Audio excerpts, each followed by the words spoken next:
L'immoble número 45 del carrer Sabadell s'ha esfondrat parcialment aquest dijous al vespre.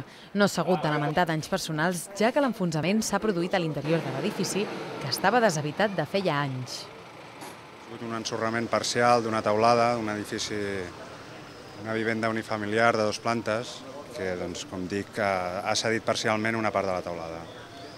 La vivenda estava abandonada, o sigui, no hi ha hagut cap afectació a cap persona.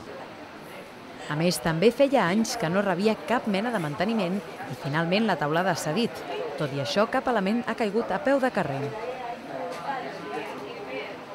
En aquest moment ja s'ha personat un dels arquitectes municipals, una arquitecta municipal, també està venint el cap de servei d'obres i en aquest sentit ells podran fer des de la casa veïna l'avaluació de quin és l'estat de la teulada.